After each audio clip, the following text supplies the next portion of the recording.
ညီအမနှစ်ယောက်ကိုအိမ်မက်မက်ခဲ့ရင်သူတို့ကကျမရဲ့အသိနဲ့မဆက်ဆက်နေမလားအမေသူတို့ကိုသိတာ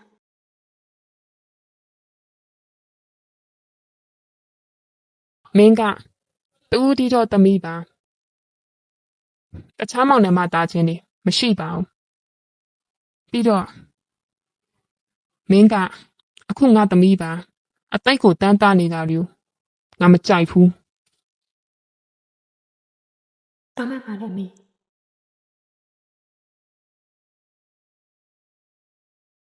ငါမိတ်ဆွေရဲ့သားကမနေ့ကကားမတော်တဆမှုဖြစ်ခဲ့တယ်သူ့အဖေကလည်းသူ့သားထောင်ချမှာဆိုလို့တရားခံရှာဖို့လုပ်နေရတိုက်တိုက်ဆန်ဆန်ဟိုကောင်တာမောင်ကလည်းငါမိတ်ဆွေရဲ့ကုမ္ပဏီမှာမှကားမောင်းတဲ့သူဖြစ်နေတယ် အစားတော့တရက်ခံဥတ္တမောင်ဖြစ်စေချင်တာလား